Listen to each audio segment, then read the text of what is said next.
Howdy folks, Spencer here, and today I've got some patch notes for PC to talk about, and the most important line, and the only line that I'm going to talk about, is the Agony Redistributor Console getting a buff from its nerfed state.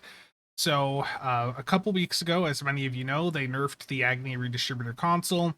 It used to have no damage cap on the amount of damage that it could do to each target per second.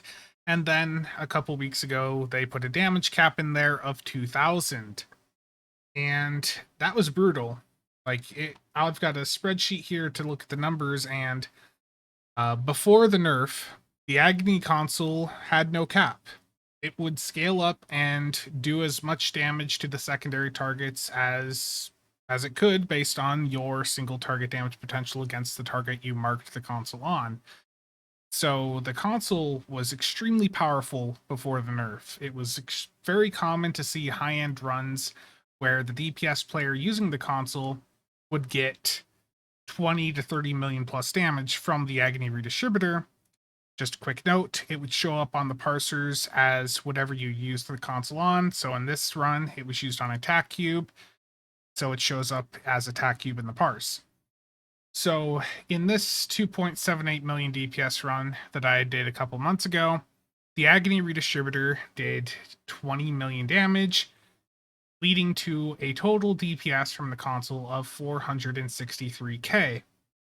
And obviously that's a lot of damage, and with the nerf, the damage cap put on it was 2,000 damage to each secondary target per second, meaning that we went from a potential of it doing 20 to 30 million damage down to 240k. So that was a huge nerf that we had, and there was a lot of blowback from that. A lot of people were really pissed off that they went out and bought the ship to use the console, and it was basically ruined for a lot of people. So Cryptic did hear the feedback, and to be honest with you, I thought it was all PR talk. I did not think they were actually going to follow through and buff the console after the nerf. That's usually not what they do. You look back at the Plasma Exploder consoles from the Fleet Embassy, those got nerfed in Season 13. They did like 1% of what they did before that nerf, and Cryptic never went back and did anything for them. But in this case, there was enough blowback from the community that they did go through and buff the console from the nerfed state. It's not as good as it was before the nerf, but it's a hell of a lot better than what they had did to it with the nerf.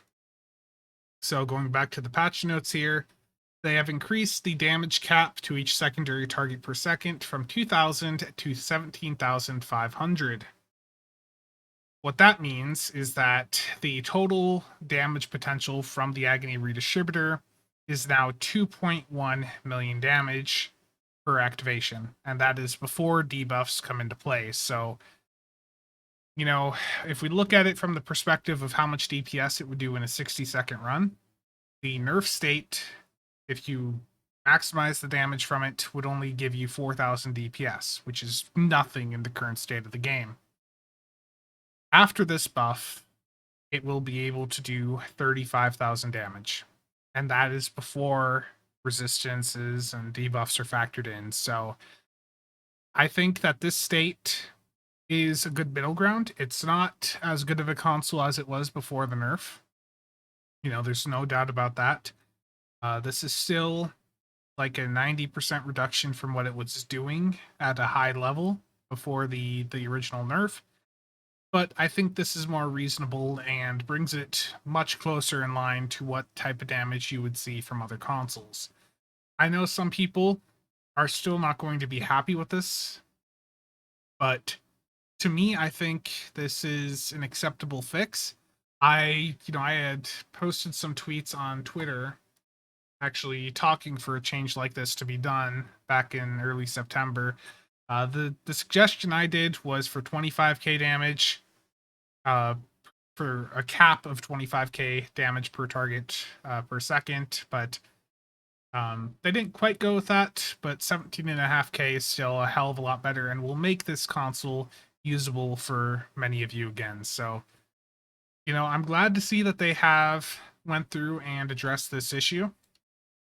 The Agony Redistributor was a good console before the nerf, and I think for many of you, it will once again become a fairly good console for your builds. Will it see use again at a high level? I don't know. But this is definitely a good approach for them to make the console usable again.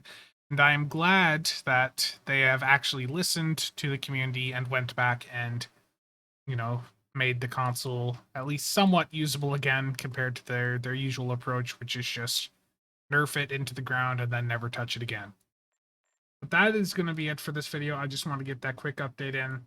Once again, thank you to all channel members and all viewers for the continued support. The channel's been seeing a lot of growth recently, and I've got some more videos planned in the near future, including some highly demanded beam overload builds, so stay tuned for that. But that's going to be it for this video. Thank you for watching. See you guys next time.